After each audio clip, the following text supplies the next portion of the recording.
All right, what's going on, everybody? Welcome into the Beating the Bookie show. Today is Tuesday, March 19th. We are into the Valspar, coming off the Players' Championship. Scotty Scheffler, another dominating performance, 2 years in a row. Shocker. He's pretty nuts.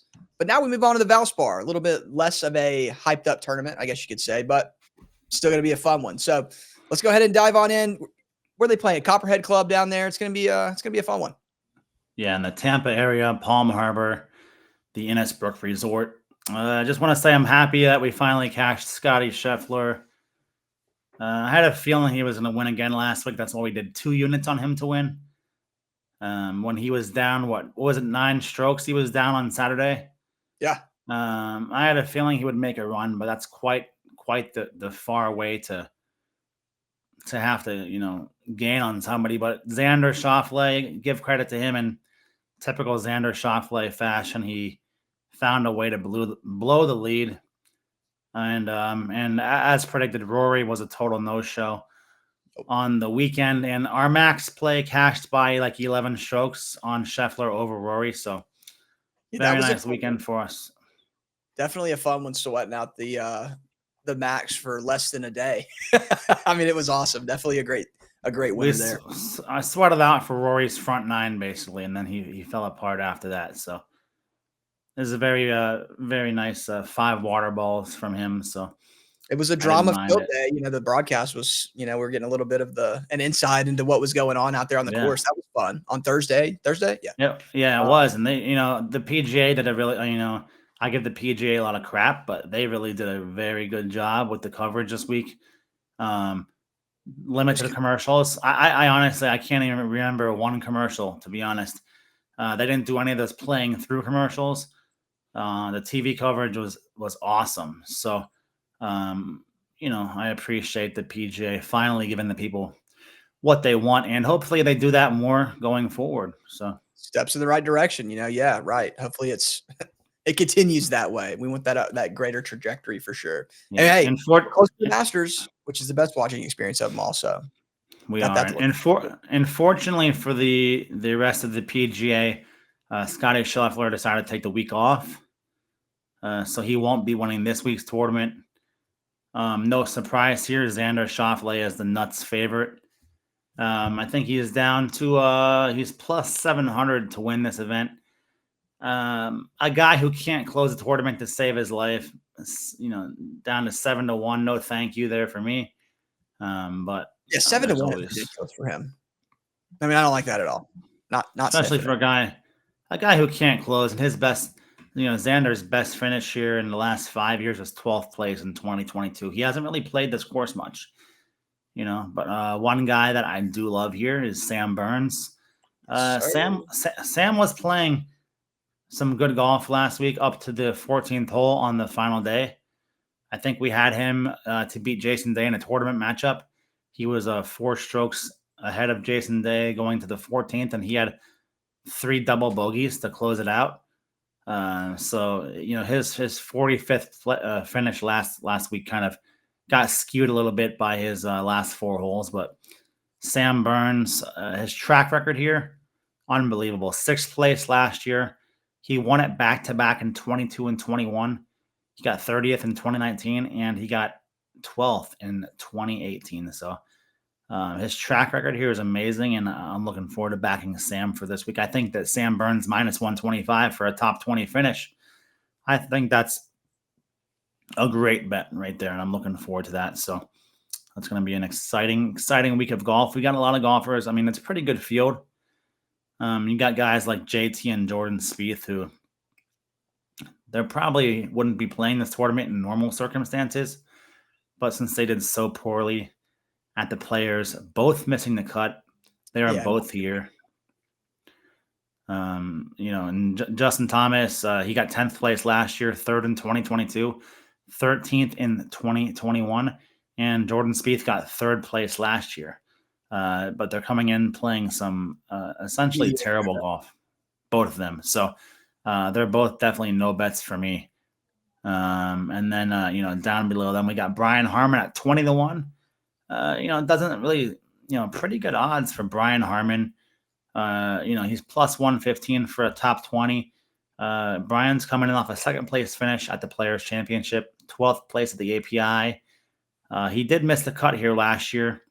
He got 5th the year before, and he did not play it in 2021. But Brian, for a little guy, he's certainly very powerful. And when his putter is rolling, I'll tell you what, he had in the final round, I took Brian Harman over 4.5 birdies.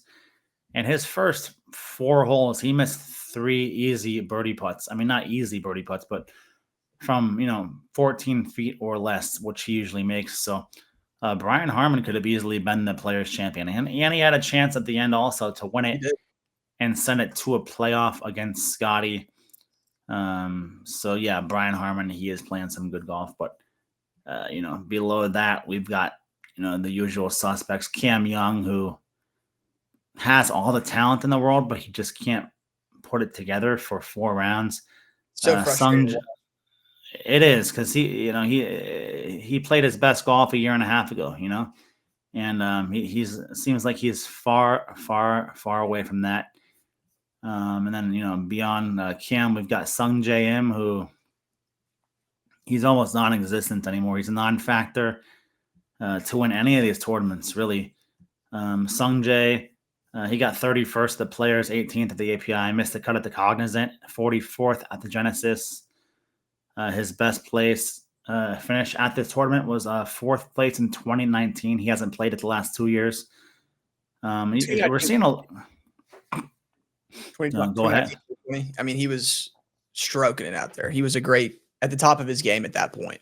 Now, this season at the tail end of last season, he's kind of fallen off a little bit. He is, and you're seeing a lot of guys come into this tournament that usually wouldn't play it because they're playing just so poorly that they're trying to get more tournaments under them, before the Masters, like Tony Finau, for example. Tony got 45th at the Players, 13th at the Mexico Open, 19th at the Genesis. He hasn't played this event in 2 years. He got 29th in 2021 and 4th place in 2019. Sorry, that's Sun Jam.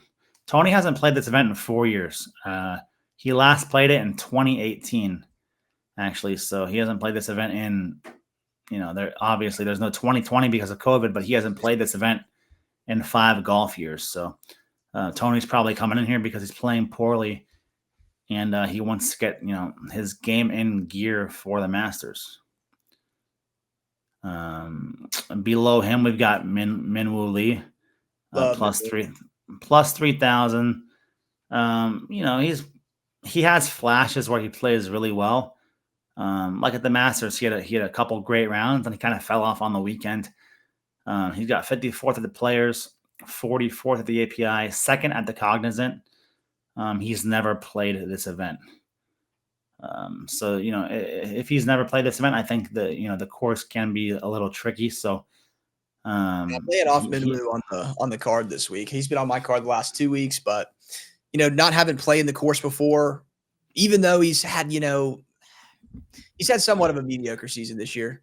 But obviously with the second place finish at the Cognizant, he was playing good that week, but he hasn't really had it all year, and he's let me down the past 2 weeks. So steering clear of Mr. Lee today. He has. And then, the further down the list we go, we got Adam Hadwin, 35-1. He missed the cut at the Players, 52nd at the API, 4th place at the Genesis. His results at the, at this event are very all over the place. He missed the cut last year. He got 7th in 2022. And in 2022, I had him for the first round leader. I believe it's 70-1. We hit that. We hit, actually, that was the year we hit, I believe it was Keegan Bradley. We had two first round leaders, but I had both of them. They tied. I had given them out for free. So he missed the cut in 21 and 19, and he got 12th in 2018. So he plays this course well, but he's not very consistent. And below him we got Keegan Bradley, who 2nd place here in 2021. I think I recall him blowing a lead in that event, basically forgetting how to hit his irons, and I think he blew the lead to Sam Burns. But that was a rough one for Keegan. That was kind of right before he went on that run of playing pretty well. Keegan, he's struggling this year, right? He's missed a cut at the Players, 36th at the API, and he missed a cut at the Genesis. So that's been his season so far. So if there's anywhere that Keegan Bradley is looking to get his season on track, this is definitely the course where he wants to do it at. So I like Keegan Bradley top 20 at plus 180, and his top 30 at plus 100. Even money. I love that. So this will definitely be two plays of mine. Are there any golfers you like? Yeah, so I've got a couple. Losers? I got a couple for this week. I'm on Andrew Novak heavy this week. I like Andrew Novak. I'm on him in a couple of matchups as well as a top 40 for top 40 sitting at plus 125. Been playing iffy this season, but big on him this week. The other one I've got, he played great last year in the Valspar, Adam Schenk. So are you very familiar with Adam Schenk? I faded him last weekend. That was my reason for bringing it up. So faded him last weekend. This weekend, though, all on Adam Schenk. He's sitting in a great spot. Last year he played great at this tournament. I believe he third or fourth last year. But he's had a great season so far. Second place last year. Second place last year. Hey, even better. Yeah. So those are my two top 40s. All right, and you got last year's champion Taylor Moore. He is 65-1. So if you think he can repeat, you can have him for 65-1 odds or plus 284. If you think he's going to get top 40, you can get him at minus 110. And he's honestly, he's not playing too bad. 31st at the Players, 48th at the API, 31st at the Genesis. He did win this last year. So,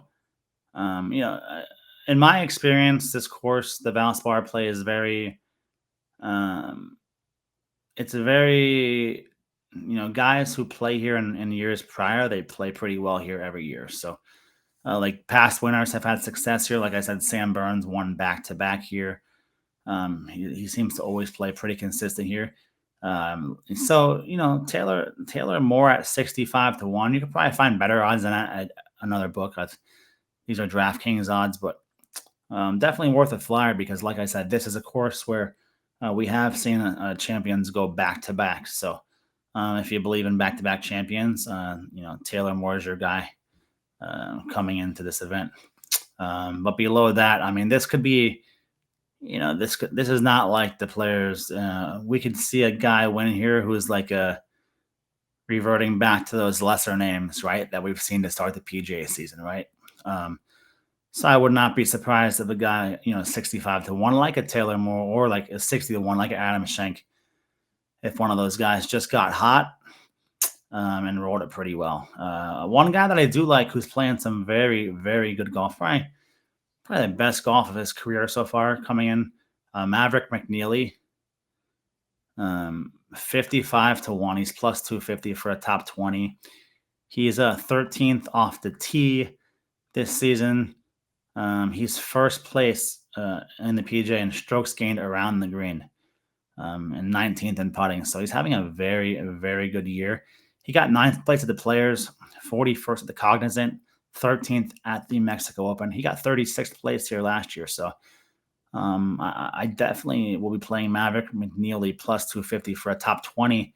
And I absolutely love his plus 140 for a top 30. For me, that'll probably be a 2-unit play at least. 120 for top 40. I'm loving that because he's playing some great golf coming into here. So I'll definitely, a sprinkle Maverick. I might sprinkle a half unit on him to win it at 55-1.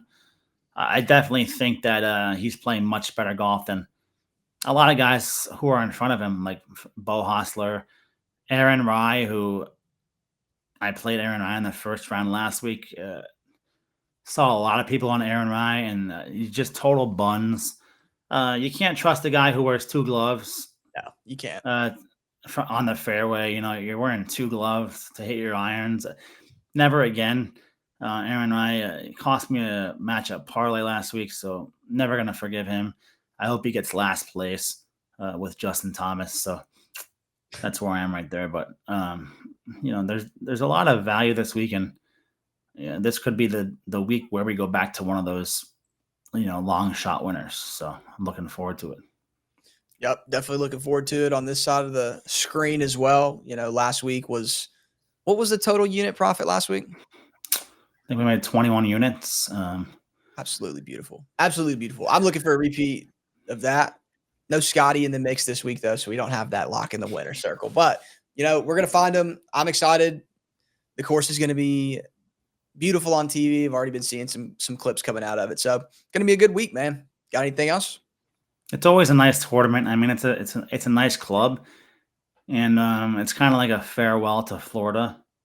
This tournament, every year, this is the end of the Florida tour for the season. So, looking forward to it. This is always a fun event. It's always, the last few years have come down to the last couple holes for all the guys who are in the mix. So whether it's Keegan Bradley versus Sam Burns, or whether it's Taylor Moore versus Adam Schenk, right? Like, it's come down to the last few holes, the last few years, and I'm definitely looking forward to it. So it's going to be a fun one, and we're getting ready for the Masters. The Masters is coming up, and we're going to do something special for the Masters. Might do a live stream from my golf simulator golf club. So we're working on some stuff for that. But yeah, so just to sum it up, I mean, a couple guys will be playing this weekend: Sam Burns, Keegan Bradley, Maverick McNeely, Taylor Moore. Little these are sprinkle on guys. Shank. You like Adam Schenk, Brian Harmon, but I'm not touching Xander. I'm not touching Justin Thomas. Though Justin Thomas, look, his track record here: 13th and 21, 3rd, 22, 10th place here last year. So if you want to take Justin Thomas for a bounce back top 20 at -120, go ahead. Can Justin Thomas win an event right now? I'd definitely be very surprised. Could Jordan Spieth win? But man, yeah, surprise is an understatement. And if you want to bet Jordan Spieth this week, don't waste your money on him outright. Just take him to be the first round leader. Because Jordan, he's been coming out hot and just totally falling off after that. I think at the Players Championship, I think through 2 rounds, he had the most birdies on the course, but he also had the most bogeys. So he just cannot get his game, in the right spot. And, so, if you're looking for guys to fade, Xander, JT, and Spieth, unless you're taking JT for a top 20. But that's where I am. It's going to be a fun week, and like I said, just getting ready for the Masters, getting ready for the March Madness. Right, the NCAA tournament is upon us. Starts tonight with the playing games. So staying home this year, so I'm gonna be locked in. Oh, dude, I've been sick. So BTB has graciously brought me out to Vegas for the last 2 years for March Madness. And the dates were earlier in the month last year and the year before. Dude, best time of my life the last 2 years. So much fun, man. So much fun. We'll get back out there. I've got three plays just to sum it up. Adam Schenk, top 40. Maverick McNeely, top 40. And Taylor Moore, top 40. All those are sitting around -110, -120. So, yeah, it's going to be a good week for golf, and we'll hit it hard and see you guys next week. See you later.